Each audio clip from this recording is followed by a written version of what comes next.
ಗಣ್ಯರಿಗೆ ಅವರ ಪಾದಗಳಿಗೆ ನಮಸ್ಕಾರ. ನಮ್ಮ ತಂಡದ ಹೆಸರು ಮಾತೃಬಂಧ. ಈಗಿನ ಕಾಲದಲ್ಲಿ ಅತಿ ಹೆಚ್ಚು ವೃದ್ಧಾಶ್ರಮಗಳು ಸೃಷ್ಟಿಯಾಗ್ತಾವೆ. ಯಾಕಾಗ್ತಾವು? ನಮ್ಮಂಥ ಯುವಕರು ಯುವತಿಯರು ತಂದೆ ತಾಯಿನ ಸಾಕೋಕ್ಕಾಗದೆ ವೃದ್ಧಾಶ್ರಮ ಅನ್ನೋ ಒಂದು ನೆಪ ಹಿಡ್ಕೊಂಡು ಎಲ್ಲ ತಂದೆ ತಾಯಿನ ವೃದ್ಧಾಶ್ರಮಕ್ಕೆ ಹಾಕೋತಾರೆ. ಅದ ಒಂದು ಕಾರಣನ, ಅದ ಒಂದು ಥೀಮ್ನ ನಾವು ಯಾಕೆ ಡ್ರಾಮಾ ಮೂಲಕ ನಮ್ಮ ಒಂದು ಕಾಲೇಜ್ನ ಯುವಕ ಯುವತಿಯರಿಗೆ ತೋರಿಸ್ಬಾರ್ದಂತ ಯೋಚನೆ ಮಾಡಿದ್ವಿ. ಅದಾದಮೇಲೆ ನಾವೆಲ್ಲರೂ ಕುಂತ ಸ್ಕ್ರಿಪ್ಟ್ ಬರೆದ್ವಿ. ನಮ್ಮದೇ ಆದಂತಹ ಓನ್ ಸ್ಕ್ರಿಪ್ಟ್, ಓನ್ ಡೈಲಾಗ್ಸ್ ಮಾಡಿ ನಾವು ಈ ಒಂದು ನಾಟಕವನ್ನು ಪ್ರದರ್ಶನ ಮಾಡ್ತಾ ಇದ್ದೀವಿ. ಇದೊಂದು ನಾಟಕ ರೂಪದ ಬೀದಿ ನಾಟಕ. ನೀವು ಇದನ್ನು ನೋಡಿ ಕಲೀರಿ, ಒಂದು ಮೆಸೇಜ್ ಇದ್ರೊಳಗೆ ಇರ್ತೈತೆ ಅಂತ ಹೇಳ್ತಾ ಈ ಒಂದು ನಾಟಕನ ನಾವು ಸ್ಟಾರ್ಟ್ ಮಾಡ್ತಾ ಇದ್ದೀವಿ. ಹಾಗೆ ನನ್ನ ಹೆಸರು ಸುನಿಲ್ ಅಂತ, ಈ ಒಂದು ನಾಟಕದ ನಿರ್ದೇಶಕ ಹಾಗೂ ಪ್ರಮುಖ ಪಾತ್ರಧಾರಿ. ಈಗ ಅವರವರ ಇಂಟ್ರಡಕ್ಷನ್ ಅವರೇ ಮಾಡ್ಕೋತಾರ. ಸೊ ನನ್ನ ಹೆಸರು ವಿನುತಾ ಸಿರ್ಸಂಗಿ. ನನ್ನ ಹೆಸರು ಸ್ವಾತಿ. ನನ್ನ ಹೆಸರು ಪೂಜಾ ಭೈರಪ್ಪನವ. ನನ್ನ ಹೆಸರು ಅನುಶ್ರೀ. ನೋಡಿದ್ರಲ್ಲ, ಇದೇ ನಮ್ಮ ಒಂದು ಚಿಕ್ಕ ಟೀಮ್. ಇದರ ಮೂಲಕ ನಾವು ಒಂದು ದೊಡ್ಡ ಸಂದೇಶವನ್ನು ಕೊಡಕ್ಕೆ ಹೊಟ್ಟಿದ್ದೀವಿ. ಎಲ್ಲರೂ ದಯವಿಟ್ಟು ಗಮನಿಸಿ, ಹಾಗೆ ಒಂದೊಳ್ಳೆ ಸಂದೇಶವನ್ನು ನಿಮ್ಮ ಮನೆಗೆ ತೆಗೆದುಕೊಂಡು ಹೋಗಿ. ನಮಸ್ತೆ.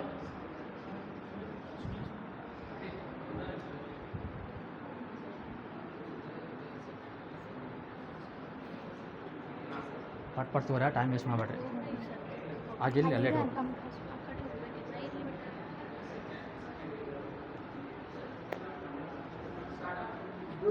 ಕೊಟ್ಟರೆ ಬೇಕಾದ ಸಿಗತೈತಿ ಈ ಜಗದಲ್ಲಿ ಕಾಣೋ. ಹಡೆದ ತಾಯಿಯನ್ನು ಕಳಕೊಂಡ ಮ್ಯಾಲ ಮತ್ತೆ ಸಿಗುವಳೇನೋ. ತಮ್ಮ ಮರಳಿ ಬರುವಳೇನೋ, ತಮ್ಮ ಮರಳಿ ಬರುವಳೇನೋ. 9 ತಿಂಗಳ ಸಂಕಟ ನೀಡಿ ಹೊಟ್ಯಾಗ ಬೆಳೆದೆಲ್ಲೋ. ಹುಟ್ಟಿ ಬರುವ ಮುನ್ನ ಜೀವಕ್ಕ ಎಷ್ಟು ಕಷ್ಟ ಕೊಟ್ಟೆಯಲ್ಲೋ. ಬರುವ ಕಷ್ಟಗಳ ಸಂಕಟ ನೀಡಿ ಹೊಟ್ಯಾಗಲು, ಬರುವ ಕಷ್ಟಗಳ ಸಹಿಸಿದ ತಾಯಿ ನಿನ್ನ ನಂಬಿತಲ್ಲು. ತಾನು ಕೊರಗಿ ನಿನ್ನ ಕೋಣ ಬೆಳೆಸಿದಂಗ ಬೆಳೆಸಿ ಬಿಟ್ಟಳಲ್ಲು. ಒಬ್ಬ ಮಗ ನೀ ಆಸರಾದಿ ಅಂತ ತಾಯಿ ತಿಳಿದಿತಲ್ಲು. ಜೀವ ಇಟ್ಟಿತ್ತು ನಿನ್ನ ಮ್ಯಾಲು, ಜೀವ ಇಟ್ಟಿತ್ತು ನಿನ್ನ ಮ್ಯಾಲು.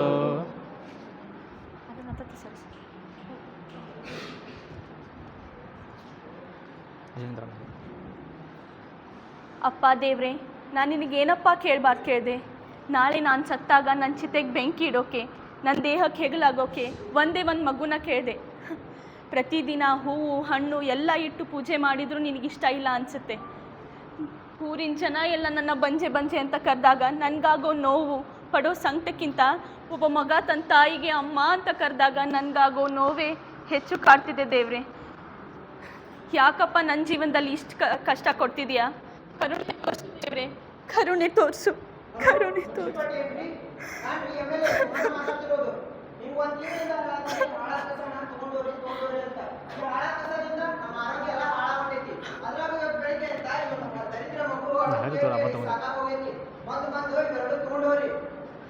ಏನಪ್ಪ ಇನ್ನೂ ಮಗು ಅಂದಂಗಾಯ್ತು? ಅಲ್ಲಪ್ಪ, ಇನ್ನೂ ಮಗು ಅಂದಂಗಾಯ್ತು ನೀನು. ಅಮ್ಮ ಮೊದ್ಲೇ ನಿನ್ಗೆ ಯಾರು ಗೊತ್ತಿಲ್ಲ, ಮಗು ತೋಡಿ ಏನ್ ಮಾಡ್ತೀಯ? ಹಾಗೆಲ್ಲ ಅನ್ಬೇಡಪ್ಪ, ನನಗೆ ಮಕ್ಕಳಿಲ್ಲ, ಹಾಗೆಲ್ಲ ಅನ್ಬೇಡ. ಆ ಮಗುಲಿಂದ ನಾಳೆ ಕೋರ್ಟು ಕಚೇರಿ ಅಂತ ಅಲಿಬೇಕಾಗುತ್ತೆ, ಅದೆಲ್ಲ ನಿನ್ ಕೈಯಾಗಲ್ಲ. ಹೋಗಮ್ಮ ಹೋಗು. ಹಾಗೆಲ್ಲ ಅನ್ಬೇಡಪ್ಪ, 10 ವರ್ಷದಿಂದ ಮಗು ಇಲ್ಲ ಅಂತ ಬಳಲ್ತಾ ಇದ್ದೀನಿ. ನಾನು ಮಾಡದೇ ಇರೋ ಪೂಜೆ ಇಲ್ಲ, ಬೇಡದೇ ಇರೋ ದೇವ್ರೆಲ್ಲ ನಿಂದಮ್ಮ ಆಗ್ತೀನಿ ಕಣಪ್ಪ. ಆ ಮಗುನ ನಾನು ಸಾಕ್ತೀನಿ. ಸರಿ ಸರಿ, ಅದನ್ನ ತಗೊಂಡೋಗು, ನಾನು ಹೇಳ್ತೇನೆ. ಸರಿ ಕಣಪ್ಪ.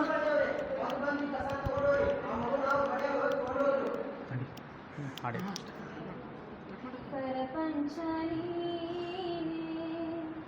ನನ್ನ ಪರಪಂಚ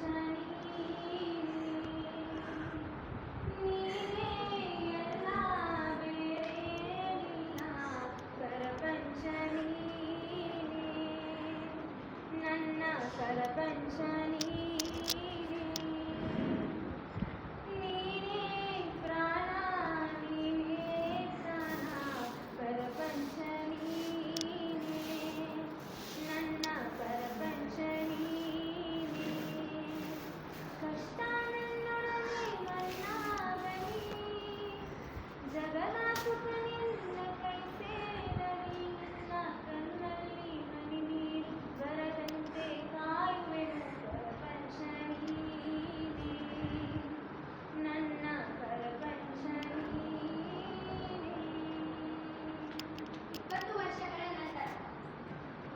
ಮಗ ಕೃಷ್ಣ ಕಂದ ಎಲ್ಲಿದೆಯೋ?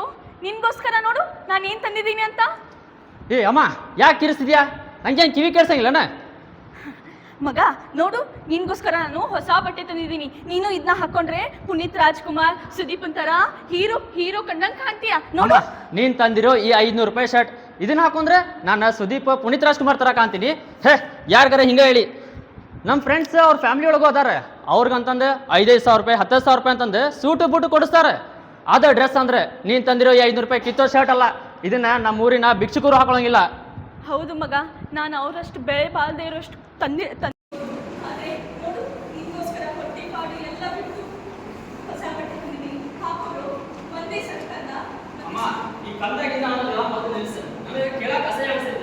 ದೊಡ್ಡವಾಗೇನಿ, ಎಲ್ಲರ ಮುಂದೆ ಕಂದ ಕಂದ ಅಂತಂದ್ರೆ ನಂಗೆ ಅಸಹ್ಯ ಆಗೋದಿಲ್ಲ. ನೀನು ಎಷ್ಟೇ ದೊಡ್ಡವನಾದ್ರೂ ನನಗೆ ಮಗಾನೇ ಕಣೋ, ನನಗೆ ಕಂದಾನೇ ನೀನು. ಅಮ್ಮ, ನಂಗೆ ಇದೆಲ್ಲ ಗೊತ್ತಿಲ್ಲ. ನೀನು ಹರೇಕತೆ ಪುರಾಣ ಎಲ್ಲ ನನ್ನ ಹತ್ರ ಇಟ್ಕೊಳಕ್ ಹೋಗ್ಬೇಡ. ನಂಗೆ ನಾಳೆ ಮೊಬೈಲ್ ಬೇಕಂದ್ರೆ ಬೇಕು. ಯಾಕಂದ್ರೆ ನಾನು 3 ಕಿಲೋಮೀಟರ್ ಎಲ್ಲ ಹೋಗಿ ಶಾಲೆ ಕೊಡ್ಲಿಕ್ಕೆ ಆಗಂಗಿಲ್ಲ ನನಗೆ. ಅದಕ್ಕೆ ನಂಗೆ ಒಂದು ಮೊಬೈಲ್ ಬೇಕು. ಎಲ್ಲ ಫ್ರೆಂಡ್ಸ್ ಈಗ ಮೊಬೈಲ್ ಒಳಗೆ ಕ್ಲಾಸ್ ಕೇಳತ್ತಾರ. ನನಗೆ ಏನು ಮಾಡ್ತೀವೋ ಗೊತ್ತಿಲ್ಲ. ನಾಳೆ ಮೊಬೈಲ್ ಬೇಕಂದ್ರೆ ಬೇಕಷ್ಟೇ. ದಿಢೀರಂತ ಮೊಬೈಲ್ ಅಂದ್ರೆ ನಾನು ಹೇಗೋ ತರಲಿ? ಸಂತಿಗೆಲ್ಲ ಈ ಸತಿ ಪಗಾರದ ಸಂತಿಗೆ ಆಗ್ಬಿಟ್ಟಿದೆ ಕಣೋ. ಮುಂದಿನ ಸತಿ ಸಾವುಕಾರ ಪಗಾರ ಕೊಟ್ರೆ ನಿನಗೆ ಎಂತದ್ ಬೇಕು ಅಂತದೇ ಕೊಡಿಸ್ತೀನಿ. ಅಮ್ಮ, ಅದೆಲ್ಲ ಬೇಡ. ನನಗೆ ಮೊಬೈಲ್ ಬೇಕಂದ್ರೆ ಬೇಕಷ್ಟೇ. ಏನು ಮಾಡ್ತೀಯೋ ಗೊತ್ತಿಲ್ಲ. ಅದು ಹಾಗಲ್ಲ ಕಣೋ, ನನ್ನ ಮಗನಿಗೆ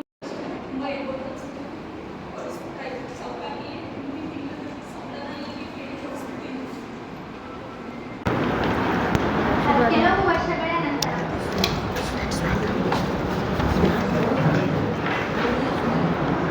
ಅಮ್ಮ, ಅಮ್ಮ ಎಲ್ಲಿದ್ಯಮ್ಮ? ಕೃಷ್ಣ, ಏನು ಇದು? ತಗೋ ಅಮ್ಮ, ಸ್ವೀಟ್ ತಗೋ. ಯಾಕೋ? ಅಮ್ಮ, ನಿನ್ನ ಮಗಂಗೆ IT ಕಂಪ್ನಿ ಒಳಗೆ ಕೆಲಸ ಸಿಕ್ಕೈತಿ. ಅದು 25,000 ರೂಪಾಯಿ ಸಂಬಳ. ಏನು IT ಕಂಪ್ನಿ ಕೆಲಸನಾ? ಹಾ, ಅದು ಅಮ್ಮ. 25.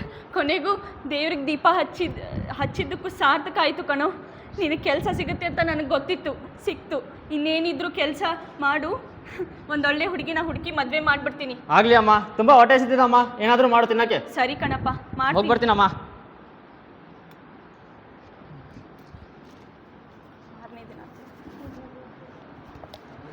ಕೃಷ್ಣನ್ಗೆ ಲೇಟ್ ಆಯ್ತು ಅನ್ಸುತ್ತೆ, ಊಟಕ್ಕೆ ಕೊಟ್ಬಿಡ್ತೀನಿ. ಅಮ್ಮ, ಅಮ್ಮ ಡಬ್ಬಿ ಕೊಡಮ್ಮ, ಟೈಮ್ ಆಯ್ತು. ಕೃಷ್ಣ ತಗೋ, ಕೆಲಸ ಅಂತ ಕೂತ್ಕೋಬೇಡ, ಊಟ ಮಾಡು ಆಯ್ತಾ? ಹಾ ಅಮ್ಮ, ಸರಿ ಅಮ್ಮ. ನೀನು ಮನೆ ಕಡೆ ಹುಷಾರಮ್ಮ. ಸರಿ ಕಣಪ್ಪ, ನಮಸ್ಕಾರ. ಸರಿ. ನನ್ನ ಮಗನಿಗೆ ಕೆಲಸನೂ ಸಿಕ್ತು. ಬೀರಪ್ಪನವ್ರಿಗೆ ಹೇಳಿ ಒಂದು ಒಳ್ಳೆ ಹುಡುಗಿನ ಹುಡುಕ್ಬಿಡ್ತೀನಿ.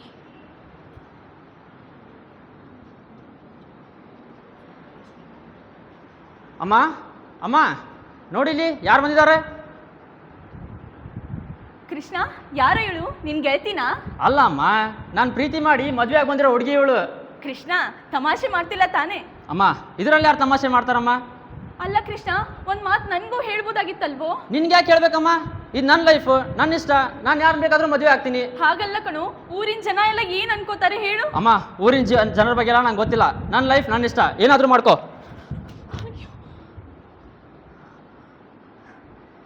ಮದುವೆ ನೋಡಬೇಕು, ನನ್ನ ಮಗನ ಮದುವೆ ನೋಡಬೇಕು ಅನ್ನೋ ತುಂಬ ಆಸೆ ಇಟ್ಟಿದ್ದೆ. ಇರಲಿ, ಅವ್ರ ಮದುವೆ ಆಗಿದ್ದಾರೆ. ಚೆನ್ನಾಗಿದ್ದರೆ ಸಾಕಷ್ಟೆ, ಚೆನ್ನಾಗಿದ್ದರೆ ಸಾಕು. ಅಯ್ಯೋ, ಈ ಆಫೀಸ್ಗೆ ಹೋದ್ರೆ ಬಾಸ್ ಕಿರಿಕಿರಿ ಎಷ್ಟು ತಲೆ ಕೆಡಾದೈತೆ ಅಂದ್ರೆ ಅಷ್ಟು ತಲೆ ಕೆಡಾದೈತಿ. ಈಗ ಮತ್ತೆ ಲೇಟ್ ಆಗ್ಬಿಟ್ಟೈತಿ. ಈಗ ಹೋದೆ ಅಂದ್ರೆ ಮತ್ತೆ ಕಿರಿಕಿರಿ ಮಾಡ್ತಾನೆ. ಸ್ವಾತಿ, ನಾನು ಕೆಲ್ಸಕ್ಕೆ ಹೋಗಿ ಬರ್ತೀನಿ. ಹುಷಾರು ಮನೆ ಕಡೆ. ನನ್ನ ಮಗ ಪ್ರತಿದಿನ ನನಗೆ ಹೇಳೋಗೋನು, ಈಗ ಅವಳಿಗೆ ಹೇಳಿ ಹೋಗ್ತಿದ್ದಾನೆ. ಇರಲಿ. ಏನಮ್ಮ, ಸ್ವಲ್ಪ ಮೇಲ್ಗಡೆ ಬಟ್ಟೆ ಒಣಗಾಕಿದ್ದೀನಿ, ತಂದು ಕೊಡ್ತೀಯಾ? ನಂಗೆ ಆಗಲ್ಲ ಅತ್ತೆ. ಅಲ್ಲಮ್ಮ, ನನ್ನ ಮಂಡಿ ನೋವ್ತಾ ಇದೆ, ಸ್ವಲ್ಪ ಮೇಲ್ಗಡೆ ಹೋಗಿ ತಂದು ಕೊಟ್ಬಿಡು. ನಂಗೆ ಪದೇ ಪದೇ ಕೆಲಸ ಹೇಳಕ್ ಬರಬೇಡಿ. ನಂಗೆ ಆಗಲ್ಲ ಅಂದ್ರೆ ಆಗಲ್ಲ ಅಷ್ಟೇ. ಅಲ್ಲಮ್ಮ, ನಂಗೆ ಹೇಳಕ್ ಬರಬೇಡಿ. ಅವ್ಳು ತವ್ರ ಮನೆಯಲ್ಲಿ ಮಾಡಿಸಿಲ್ಲ ಅನ್ಸುತ್ತೆ. ನಾನು ಮಾಡಿಸಿದ್ರೆ ಅದು ಚೆನ್ನಾಗಿ ಕಾಣಲ್ಲ. ನಾನೇ ತೊಗೊಂಡು ಬರ್ತೀನಿ.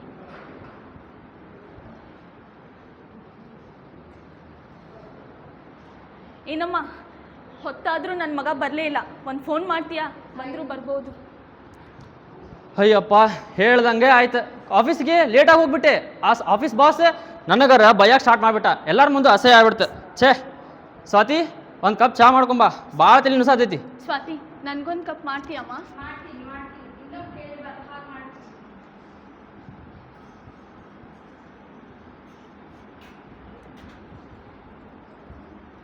ಹಾಂ, ಥ್ಯಾಂಕ್ಸ್ ಸ್ವಾತಿ.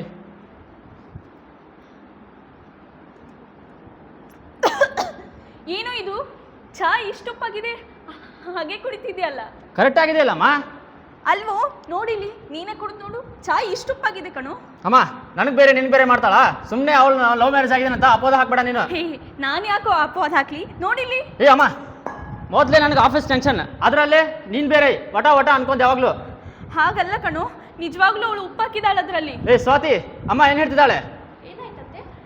ಆ ಉಪ್ಪಾಕಿದ್ಯಾ ತಾನೇ ಇಲ್ಲ ಮಚ್ಚ? ಅತ್ತೆ, ನಾ ಸಕ್ಕರೆನೇ ಹಾಕಿರೋದು. ಸುಳ್ಳು ಯಾಕೆ ಹೇಳ್ತೀಯ ಕಣಮ್ಮ? ಇಲ್ಲ ಅತ್ತೆ, ನಾನು ಸುಳ್ಳು ಹೇಳ್ತಿಲ್ಲ. ನಾನ್ ಅಯ್ಯೋ ಸಕ್ಕರೆ ಸಾಕು ಮಾಡಿ. ಅಲ್ಲಿ ಆಫೀಸ್ ಟೆನ್ಷನ್, ಇಲ್ಲಿ ಮನೆ ಟೆನ್ಷನ್. ಯಾರ ಹತ್ರ ಸಾಯ್ಬೇಕು ನಾನು? ನನಗಂತೂ ಏನೂ ತಿಳಿದಂಗೆ ಆಗೈತಿ. ನನ್ನ ಮಗ ಯಾಕೆ ಈಗ? ನಿಮ್ಮ ಅಮ್ಮಂಗೆ ನಾನು ಇಷ್ಟ ಇಲ್ಲ ಅನ್ಸುತ್ತೆ, ಅದಕ್ಕೆ ಏನೇನೋ ಸುಳ್ಳು ಸುಳ್ಳು ಹೇಳಿ ನನ್ನ ಮೇಲೆ ಅಪವಾದ ಹಾಕ್ತಿದ್ದಾರೆ. ಆದ್ರೆ ಏನಾಯ್ತು, ಅವಳಿಗೆ ವಯಸ್ಸಾಗೈತಿ ಅಷ್ಟೊಂದು. ನೀನೇ ಸಂಭಾಳಿಸ್ಕೊಂಡು ಹೋಗ್ಬೇಕಲ್ಲ. ನನ್ನ ಮೇಲೆ ಕೆಚ್ಚೋದಲ್ಲ, ಹೋಗಿ ನಿಮ್ಮ ಅಮ್ಮಂಗೆ ಹೇಳಿ. ಅವಳಿಗೇನು ಹೇಳೋದು? ಅವಳಿಗೆ ವಯಸ್ಸಾಗೈತಿ. ಅದೆಲ್ಲ ನಮ್ಗೆ ಗೊತ್ತಿಲ್ಲ. ಬಂದು ಈ ಮನೇಲಿ ಅವ್ರು ಇರಬೇಕು, ಇಲ್ಲ ನಾನು ಇರಬೇಕು ಅಷ್ಟೇ. ಅವ್ರು ಇರ್ಬೇಕಂದ್ರೆ ಅವಳು ಎಲ್ಲಿ ಬಿಟ್ಟು ಬರ್ಬೇಕು ನಾನು? ಎಲ್ಲಿದ್ರೆ ವೃದ್ಧಾಶ್ರಮಕ್ಕೆ ಹಾಕಿ.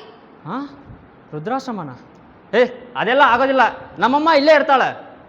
ನೀವು ಒಬ್ಬರೇ ನಾವು ವೃದ್ಧಾಶ್ರಮಕ್ಕೆ ಹಾಕೋದು? ಪಕ್ಕದ ಮನೆ ಸಿದ್ದನವ್ರು ಹಾಕಿಲ್ವಾ? ಪ್ರತಿ ತಿಂಗಳು ಖರ್ಚು ದುಡ್ಡು ಕಳಿಸ್ತಾರೆ, ಅವಾಗ ಹೋಗಿ ನೋಡ್ಕೊಂಡು ಬರ್ತಾರೆ, ನಾವು ನೋಡ್ಕೊಂಡು ಬಂದ್ರಾಯ್ತು. ಸ್ವಾತಿ ಹೇಳೋದನ್ನ ಕೇಳಿಸ್ಕೊ. ನಾನು ಮಗ ಅದೀನಿ, ನೀನು ಸೊಸಿ ಇದೀನಿ. ಇಬ್ರು ಇದ್ರೂ ತಾಯಿನ ಅನಾಥಾಶ್ರಮ ವೃದ್ಧಾಶ್ರಮಕ್ಕೆ ಹಾಕಿದ್ರೆ ನೋಡಿ ಜನ ಏನು ಅನ್ಕೊಳ್ಳೋಂಗಿಲ್ಲ. ಹಾಗಿದ್ರೆ ನೀನು ನಿಮ್ಮ ಮನೆ ಮನೇಲಿ ನಾನೇ ಎಲ್ಲಾದ್ರೂ ಹೋಗ್ತೀನಿ. ಏನಾದರೂ ಮಾಡ್ಕೊ. ನಾನು ಸಾಯಂಕಾಲ ಇವಾಗ ಸಂತೆಗೆ ಹೋಗ್ತಿದ್ದೀನಿ. ನಾನು ಏನಾದರೂ ಬೇಕಾದರೆ ಕಾಲ್ ಮಾಡು. ಅಯ್ಯೋ ಮಂಡೆ ಎಷ್ಟು ನೋಯ್ತದವೆ, ಇತ್ತೀಚೆಗೆ ತುಂಬ ನೋಯ್ತದವೆ. ಅಯ್ಯೋ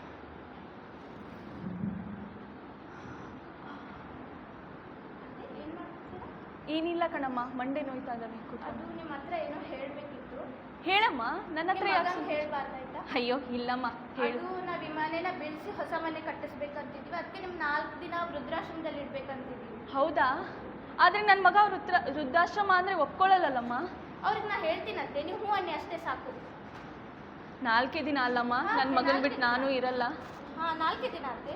ಸರಿ ಕಣಮ್ಮ, ನೀವು ಅವ್ರು ಬಂದ ತಕ್ಷಣ ನೀವು ಚೆನ್ನಾಗಿದ್ರೆ ಸಾಕು ನನಗೆ. ಹೇಳ್ತೀನಿ. ಅಯ್ಯೋ ರಗಡ ಆಯ್ತು ಆಫೀಸ್ ಒಳಗೆ. ಇವ್ರದ್ದು ಒಂದು ಮನೆಯೊಳಗೆ ವೃದ್ಧಾಶ್ರಮ ಅನಾಥಾಶ್ರಮ ಅಂತೆಲ್ಲ ಚಾಲೂ ಮಾಡಿಬಿಟ್ರೆ ನನಗರ ಸಾಕಾಗ್ಬಿಟ್ಟೈತಿ. ಸ್ವಾತಿ ಏನು ಮಾಡತ್ತಿ?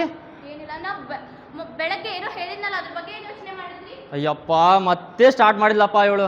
ನಾನು ಅವಾಗಲೇ ಹೇಳಿದ್ನಲ್ಲ, ನನ್ನ ಅಮ್ಮನ್ನ ಎಲ್ಲೂ ಕಳ್ಸೋದಿಲ್ಲ, ಅದಕ್ಕೆ ನಾನು ಒಪ್ಪೋದಿಲ್ಲ, ಅವಳು ಒಪ್ಪೋದಿಲ್ಲ. ನಿಮ್ಮ ಅಮ್ಮ ಹೋಗ್ತಾರೆ, ಬೇಕಾದ್ರೆ ಅವ್ರನ್ನೇ ಕೇಳಿ ನೋಡಿ. ಅಮ್ಮ ಕೃಷ್ಣ ಯಾವಾಗ ಬಂದ್ಯೋ? ಅಮ್ಮ ಇವಳು ಏನು ಹೇಳ್ತಿದ್ದಾಳಮ್ಮ? ಏನಾಯ್ತಮ್ಮ? ಅದೇ ಅತ್ತೆ, ಆಗ್ಲೇ ಹೇಳಿದ್ನಲ್ವಾ.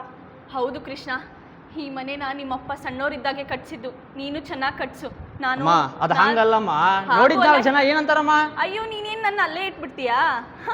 ಕರ್ಕೊಂಡು ಬರ್ತೀಯ ತಾನೇ 4 ದಿನದಲ್ಲಿ? ಯಾಕೋ ಕೃಷ್ಣ, ನಾನು ಹೋಗಿ ಬರ್ತೀನಿ. ಅಮ್ಮ ಬೇಡ ಅಮ್ಮ. ನಾನು ಹೋಗಿ ಬರ್ತೀನಿ ಕೃಷ್ಣ. 4 ದಿನ ಬಂದ್ಮೇಲೆ ನೀನೇ ಕರ್ಕೊಂಡು ಹೋಗು, ಆಯ್ತಾ? ಸರಿ ಅಮ್ಮ, ಸರಿ. ಅಮ್ಮನ ಎಲ್ಲ ಬಟ್ಟೆ ಪ್ಯಾಕ್ ಮಾಡು. ಬನ್ನಿ ಅತ್ತೆ, ಬಟ್ಟೆ ಪ್ಯಾಕ್ ಮಾಡೋಣ. ಸರಿ ಕಣ.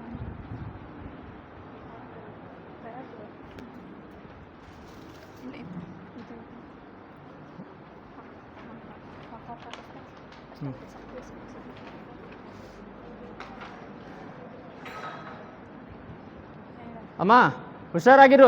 ನಿಂಗೇನಾದ್ರೂ ಬೇಕಂದ್ರೆ ಒಂದು ಕಾಲ್ ಮಾಡಿಬಿಡ, ಪಟ್ಟಂತ ಬಂದ್ಬಿಡ್ತೀನಿ ನಾ. ಸರಿ ಕಣಪ್ಪ, ನೀವು ಹುಷಾರ. ಬರಬೇಕು. ಸರಿ ಅಮ್ಮ, ಹೋಗಿ ಬರ್ತೀವಿ. ಹುಷಾರಾಗಿರು. ಹೋಗಿ ಬನ್ನಿ ಕಣಪ್ಪ, ಚೆನ್ನಾಗಿರಿ.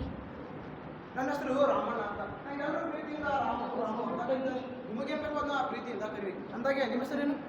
ನನ್ನ ಹೆಸರು ತಗೊಂಡು ನಿನ್ಗೇನಪ್ಪ? 4 ದಿನ ಇರೋಕೆ ಬಂದೋಳು ನಾನು. ನನ್ನ ಹೆಸರು ಅವಶ್ಯಕತೆ ನಿನ್ಗಿಲ್ಲ ಅನ್ಸುತ್ತೆ. ಅಯ್ಯೋ, ಹೀಗೆ ಹೇಳಿ ಬರೋದು ಬಿಡಿ. 20 ವರ್ಷದಿಂದ ನಾನು ಇದ್ದೀನಿ. ದಿನಕ್ಕೆ ನಿಮಗೆ ಒಬ್ಬರು ಇಬ್ಬರು ಬರ್ತಾನೆ ಇರ್ತಾರೆ. ಆದರೆ ಸ್ವಲ್ಪ ಜನ ಅವ್ರನ್ನ ವಾಪಸ್ ಕರ್ಕೊಂಡು ಹೋಗ್ತಾರೆ. ನಿಮಗೆ ಒಂದಿಷ್ಟು ಜನ ಇಲ್ಲೇ ಬಿಟ್ಟಿರ್ತಾರೆ. ಅವ್ರು ಸತ್ಮೇಲೆ ಅವ್ರನ್ನ ನಾವೇ ನೋಡೋದು. ನೋಡು, ನೀನು ನನ್ನ ಮಗನ ಯಾರ ಹತ್ರ ಹೋಲಿಸ್ಬೇಡ ಆಯ್ತಾ? ನನ್ನ ಮಗ ಮನೆ ಕಟ್ಸೋ ಸಲುವಾಗಿ 4 ದಿನ ಇರಕ್ಕೆ ಬಿಟ್ಟು ಹೋಗಿದ್ದಾನೆ. ನೀನು ಯಾರ್ಯಾರಿಗೋ ಹೋಲಿಸ್ಬೇಡ. ನಿಮ್ಗೆ ಹೇಳೋರಿಲ್ಲ ಕೇಳೋರಿಲ್ಲ. ನೀನು 20 ವರ್ಷದಿಂದ ಇರ್ಬೋದು, ನಾನು 4 ದಿನ ಇರಕ್ಕೆ ಬಂದವಳು. ಅಯ್ಯೋ ಬರೀ ಹೋಗೋಗಿ ಜನಕ್ಕೆ ಒಳ್ಳೆ ಹೇಳೋದು, ಹೀಗೆ ಹೇಳೋದು. ನಮ್ಗೆ ಗೊತ್ತಿಲ್ವಾ? ಆದಷ್ಟು ಜಲ್ದಿ ವೃದ್ಧಾಶ್ರಮ ವಾತಾವರಣಕ್ಕೆ ಹೊಂದ್ಕೊಂಡ್ಬಿಡಿ. ಇಲ್ಲ ಹೋಗ್ತಾ ಹೋಗ್ತಂಗೆ ತುಂಬಾ ಕಷ್ಟ. ಅಯ್ಯೋ ಹೋಗಪ್ಪ ಸುಮ್ಮನೆ. ಹಾಗೆ 1-2 ವಾರಗಳು ಕಳೆದವು. ತಾಯಿ ಮಗನ ಚಿಂತೆಯಲ್ಲಿ ಹಾಸಿಗೆ ಇಟ್ಟಳು.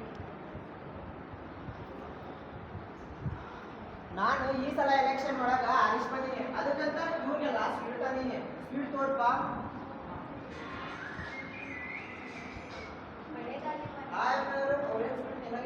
ಅಯ್ಯೋ ಸರ್, ಈ ಅಮ್ಮನ ಅವ್ರ ಮಗನ ಚಿಂತೆಯಲ್ಲಿ ಕೊಡಿ ಹಾಸ್ಪಿಟಲ್ ಸರ್. 2 ದಿನ ಆಯ್ತು, ಗಂಟೆ ಮೀಟ್ ಹೋಗ್ತೀವಿ. ಹಾಕೊಂಡು ಹೋಗ್ತಿಲ್ಲ. ಹೌದಾ, ನೋಡ್ತೀನಿ. ಐ ಅಂತಮ್ಮ, ನೀವೇನಿಲ್ಲಿ? ಇವ್ಳು ಗೊತ್ತಾ ಸರ್ ನಿಮಗೆ? ಹಾ ಗೊತ್ತಮ್ಮ.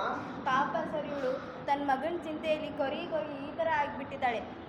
ಬಂದು ನೋಡೋದಲ್ಲದೆ ಒಂದು ಕಾಲ್ ಕೂಡ ಮಾಡಿಲ್ಲ. ಆಶ್ರಮದ ಫೋನ್ ನಂಬರ್ ಕೂಡ ಬ್ಲಾಕ್ ಮಾಡಿದೆ. ನೀವಾದರೂ ಹಚ್ಚಿ ಸರ್ ಅವ್ನಿಗೆ. ಇರಮ್ಮ ಹಚ್ತೀನಿ.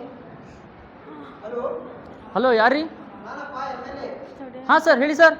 ನಿಮ್ಮ ತಾಯಿ ಸಾವು ಬದುಕಿನ ನಡುವೆ ಓಡಾಡ್ತಿದ್ದಾಳೆ. ಬಂದು ಈಗ ಅದು ನೋಡಪ್ಪ. ಅಯ್ಯೋ ಸರ್ ಇಷ್ಟೆಲ್ಲ ಆದರೂ ನನಗೆ ಕಾಲೇ ಮಾಡಿಲ್ಲ ಅಲ್ಲ ಸರ್ ಯಾರು? ನೀವೇನು ನೋಡ್ತೀಯಪ್ಪ, ನಿನ್ನ ನಂಬರ್ ಬ್ಲಾಕ್ ಆಗಿದೆ. ಹಾಂ ಸರ್ ನಾನು ಮಾಡಿಲ್ಲ ಸರ್ ಬ್ಲಾಕ್ನ. ಚಂದಾಗಿ ತೆಗೆದು ನೋಡಪ್ಪ.